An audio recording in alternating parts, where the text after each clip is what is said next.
おはようございます。阿部義俊です。今回はライカの M11P にこれですね。はい、マグニファイヤーをつけました。これがね、出っ張るんだよね。純正ではなくて、Amazon でそのライカ M11 マグニファイヤーみたいなんで検索して出てきたよくわからない、メーカーの、中国製のマグニファイヤーです。箱で言うとこんな感じで。ブレッソンって書かれてますけど、こんな感じのやつで、物理的には、ちょっとその純正のマグニファイアをつけたことがないんで、比較のしようがないんですけど、つけた感じは、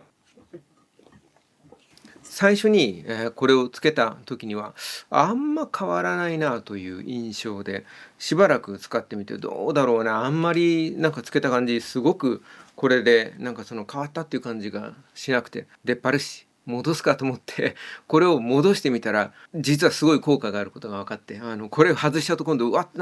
ピント合わせがすげえ難しくなったと思って、1.4 倍かな、そんな感じだと思うんですけど、外す、そう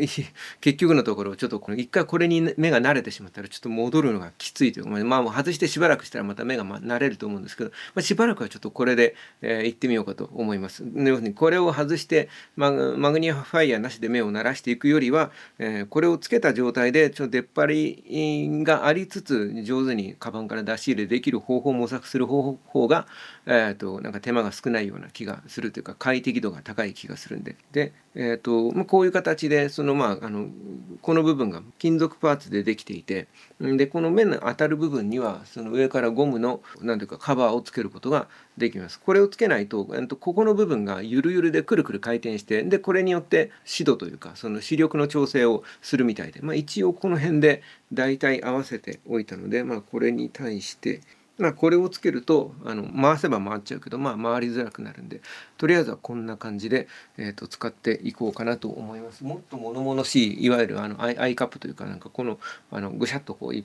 つけるやつもあるんですけど、これをねつけちゃうとだいぶより出っ張るんで、とりあえずこれでやっていこうかなと思います。僕は老眼でもともとは視力ずっと 1.5 をキープしてたんだけど、なんだろうな、寝る時とかにちょこちょこスマホを使うようになってから一気に視力落とした気がしますね。年齢もあるんでしょうけど、気づいたらその老眼で、近くのものに全然ピントが合わなくなって、で同時にもともと乱視はあったんだけど、そんなに日常生活に支障があるレベルではなかったんだけど、気づいたら、結構物がぼやけて、特にその老眼とダブルで来た時点ですごく物の見え方が悪くなって、絵を描くときにその今微妙なところでその老眼鏡をつけるとやっぱり微妙に色がね微妙にずれたり歪んだり何か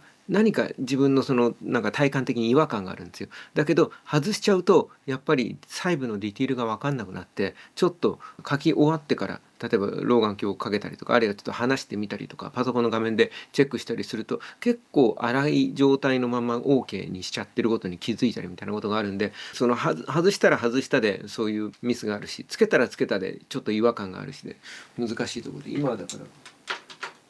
こんな感じのその老眼鏡をつけといて、で、こうカチャと上げたり下げたりみたいなことをやって使っております。一時期ね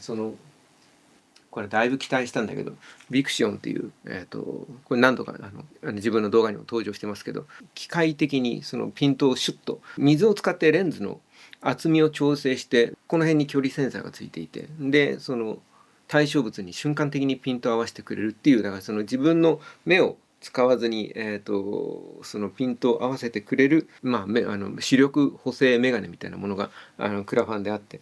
なかなかお高かったんだけど買ってみて、これはだからね用途によってはすげえ効果があるんですけど、本当にこの手元作業とかプラモデル作るとかそういう作業の時には効果があるんですけど、一つにはこれをつけて外を歩くのはだいぶ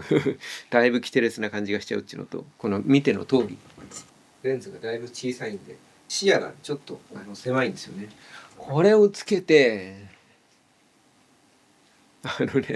ライカのこれをレンジファインダーを覗くとこの視野が狭いところにさらにここを合わせなきゃいけないから、合わせるのがすげえ大変で、これ現実的では全くないんだけど、ピタッと合えば合ったところですごいクリアに見えるんですよね。クリアに見えるけど、そことレンジファインダーをやっぱ同期させるのが、難しい。これはね、いやまあまあ無理でした。うん、でもう一個は自分はだから乱視矯正、レンズの入ってる、メガネも持っていて、これはだからこれをつけると本当にクリアにこんなにピントがバチッと合うんだっていう感じでなんかシャキッとするんですよね。それすごいいいんだけど、これは手元にはピントが合わないんですよ。だから難しいところで遠くと近くと両方ピントが合うようにはなかなかできないみたいで、これをつけるとあのピント合わせっていうかなんかピントの山を見るレンジファインダーの2つの像が重なっているところを重なってるっていうふうに確認するのはなんだろうな乱視の像のブレがないので楽なんだけど、やっぱ眼鏡の分この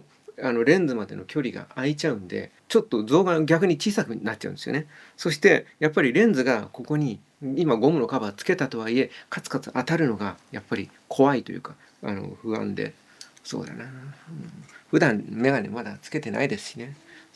つけないとじゃあぼやぼやで見えないかっていうと見えないほど目悪いわけではないので、ここはだから微妙なところであと何年かしたら眼鏡のお世話になるかもしれないですね。でも眼鏡の人ってレンジファインダーどうしてるんだろうな。そうですね。まだ分かりやすいものにはピントを簡単に合わせられるけど、その像が微妙みたいなちっちゃなものとか細いものに、像を合わせるのはしんどいですね。だからこれがついたおかげでまだだいぶマシになったんで、これであと何年か戦えるかなっていう感じです。そして今、レリーズにこの出っ張りのそのボタンつけといたんだけど落ちましたね。朝歩いた時に閉めたんだけどやっぱり定期的に緩んできちゃいますね。これはダメかな。なしでいいかもしれないです。次落ちたらちょっとやめよう。今日は今これはズミタールを 50mmF2 をつけております。いろんなレンズ遊びがまた楽しくなってきて、なんかね難しいもんで、なんかレンズ遊びとかなんかそういうことに興味がいくと写真が確実におろそかになりますね。レンズは何かとか機材はなんかある程度絞るというか固定しておいてその中で工夫するっていう形に意識を持っていかないと、レンズのことが気になって写真なんだろうな、いい写真を撮ろうじゃなくてレンズのスペックを見るなんかベンチマークみたいなことを始めちゃうんで、写真がどうでもよくなっちゃうんですよね。難しいもんでそれが過去に今までずっと自分はあった気がしますね。写真が好きというよりはカメラが好きだったりこういうレンズ遊びが好きだったりっていう面が強かった。なんかちょっとやはりで最近だから意識が変わってきて、せっかくだからなんだろうな、なんか写真とかのカメラとかの話をするときにいちいち写真は下手くそなんですけどみたいな前置きを、しなくてもいいぐらいにはなりたいもんですね。そんなこと言って自分を卑下していると多分上達も遅れちゃうだろうから、その辺はある程度自信を持てるような最低限のことができるようにはなりたいですね。そんな感じでとりあえずこの何か中華メーカーのブレッソンというところのマグニファイヤーを買ってみました。これ自体は、値段的には純正品多分ね4万円以上する、多分なかなかにお高いもので、これは7000円ぐらいで買えたんで、とりあえず純正品をつけてみてもう全然クリアさが違うとかだったらまたちょっと考えますけど、とりあえずはこれでいいかなと思っておりますということでした。ありがとうございました。ではでは。